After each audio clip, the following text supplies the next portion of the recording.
Hello, and welcome to this week's episode of RCCT Talk.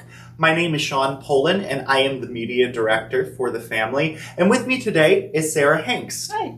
It's nice to have you with us. Can you tell everybody what you do a little bit and what you're in charge of? Like you said, my name is Sara Hengst. I am the director of the St. Francis Early Childhood Center. So I direct the teachers, and we have 4 classrooms. Our ages are 3 and 4-year-olds.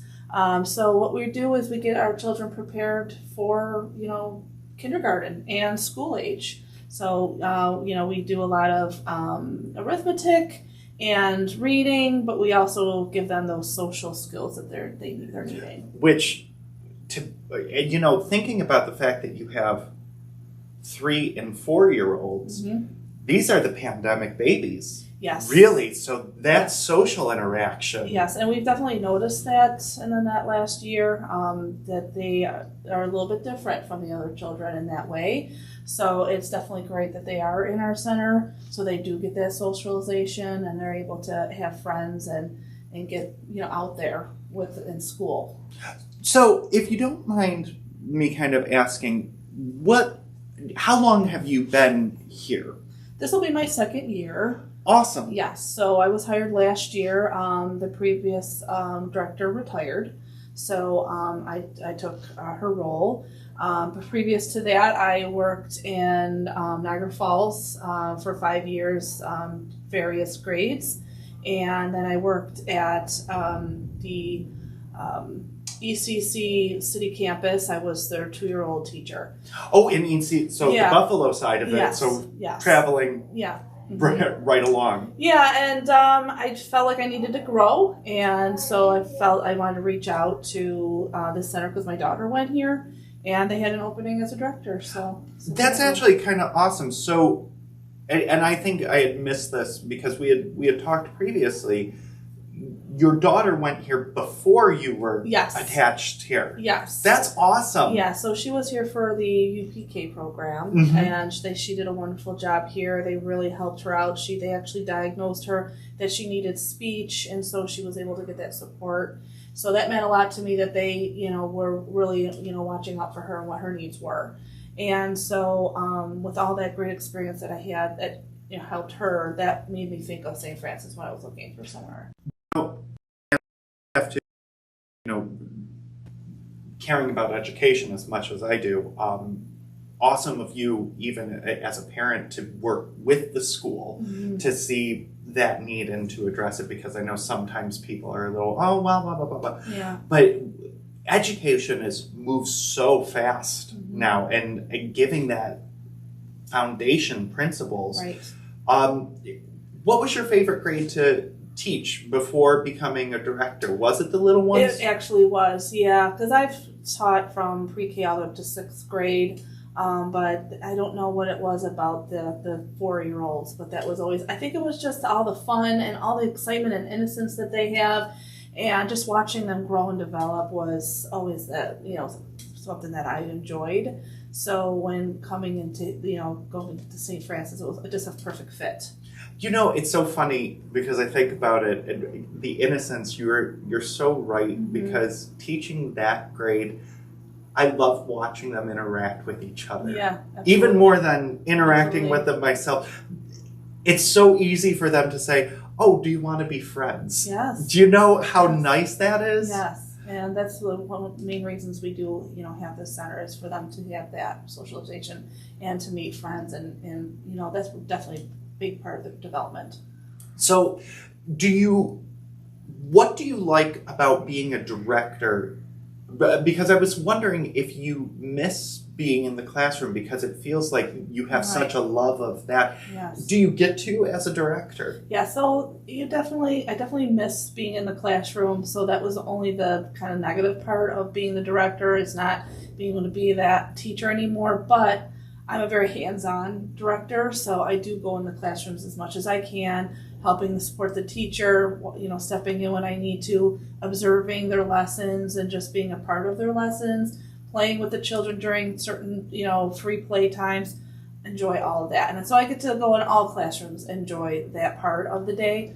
But I also get to watch teachers grow because I just hired a few teachers this year, and just watching them, how they're developing and growing and being excited about being a teacher and wanting to do a good job in their room. So that's a perk too of being a director, is watching teachers grow. I think what means a lot to me is I've watched education. I've had a bunch of principals that I've worked with. Seeing the principal, the kids getting to, and I know technically director, but for all intents and purposes, of course, you are a principal. Yeah.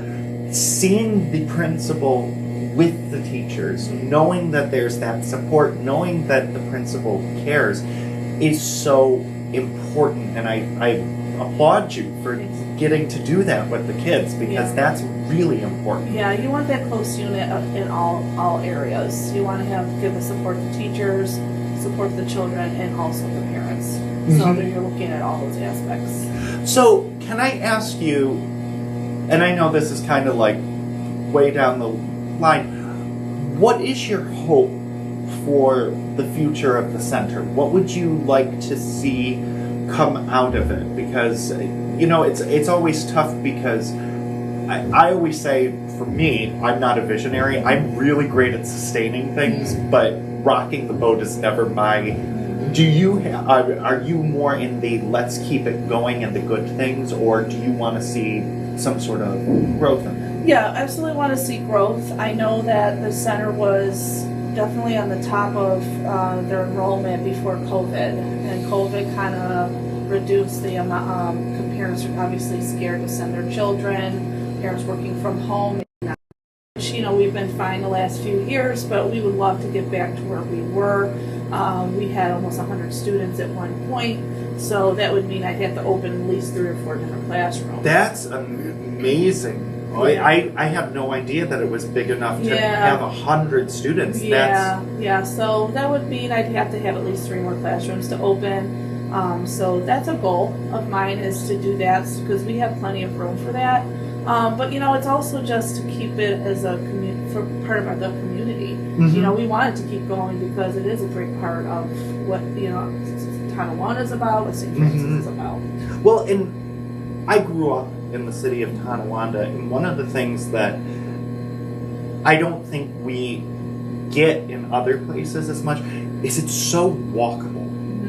I mean, anywhere you are in the city, you could walk to this childhood center, and that's kind of exciting. And I know 3 or 4 year olds wouldn't, but I remember when I was in preschool, my mom would walk me, and we went to center school, because back then it was a little different.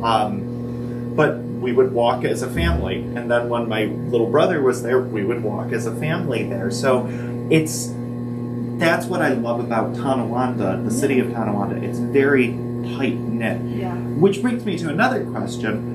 Where are most of your students from? Where do you kind of service from? Because is it mostly just the city? It's mainly the city, but we do have some that are North Tonawanda. Okay. Because when I did my enrollment, we do kind of expand out to all of Western New York, Erie County, even Niagara County. You know, it obviously has to benefit the parents to be close enough to drop their children off. Absolutely. But, you know, and just word of mouth from other parents and friends, they spread the word of how much they enjoy the center, and it sometimes spreads past the city of Tonawanda. So that's where we also get some of our families from. It's just from other parents being so, you know, loving of our center, that they spread it out to many others. Now, can I ask, what type of programs? Because I know that is such a big need with 3 and 4 year olds. Do you need the half day? Do you need the full day? All of those types of things. So what are the type of programs? Yeah, so they reopened the opportunity for children to have a 3-day program in the 3-year-olds. It used to be, I believe they had it in the past, and then just did the full day, but now we brought it back, which was a great idea, because some parents just want to ease their children in. They don't want to have to worry about them gone full day all day. So we have a 3-day program. That could be half day, or you could have it full day. But you could also do all day, but just do half day for 5 days. So